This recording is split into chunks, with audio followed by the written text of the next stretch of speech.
દાતા અંબાજી વચ્ચે આવેલા શિવશક્તિ સેવા કેન્દ્ર ખાતે શક્તિ ખેલકૂદ એકેડમીનો પ્રારંભ થયો છે। શક્તિ સ્પોર્ટ્સ એકેડમીનો ઉદ્દેશ્ય છે રમતગમત ક્ષેત્રે બાળકો આગળ વધે, બાળકોમાં છુપાયેલી શક્તિને ઉજાગર થાય। આસપાસના વિસ્તારમાં રહેતા બાળકોને શક્તિ સ્પોર્ટ્સ એકેડમીનો લાભ મળશે અને અહીં વિદ્યાર્થીઓના રહેવા માટેની પણ સુવિધા છે। અહીંયાના લોકોને જ નહીં પરંતુ આસપાસના તમામ ટ્રાઇબલ લોકોને આનો ખૂબ મોટા અને બેનિફિટ મળશે। હું આજે અહીંયા જ્યાં આપણે ઊભા છીએ ત્યાં પાછળ આપ જોઈ શકો છો કે એ લોકો માટે રહેવાની અલગથી, દીકરા અને દીકરીઓ માટે અલગથી એક વ્યવસ્થા કરવામાં આવી છે। સાથે સાથે એ લોકો સ્પોર્ટ્સમાં આગળ વધે એના માટે થઈને અહીંયા જ એક સ્પોર્ટ્સ એકેડમી બનાવવામાં આવી છે, રેક્ટર મૂકવામાં આવ્યા છે, કોચિસ મૂકવામાં આવ્યા છે।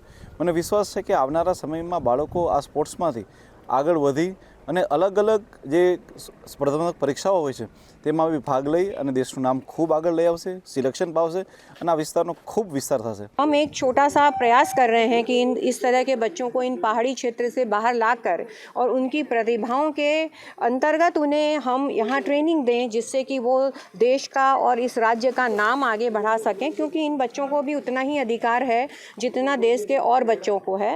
तो श्री शक्ति सेवा केंद्र आज ये स्पोर्ट्स एकेडमी का यहाँ पर आरंभ करने जा रहा है। साथ ही साथ आज का दिन हमारे लिए इस छात्रालय का भी उद्घाटन दिन है, जहाँ पर हमने एक पहले छोटी बिल्डिंग से शुरू किया था जो करीब 100 बच्चों के साथ पूरी फुल हो गई।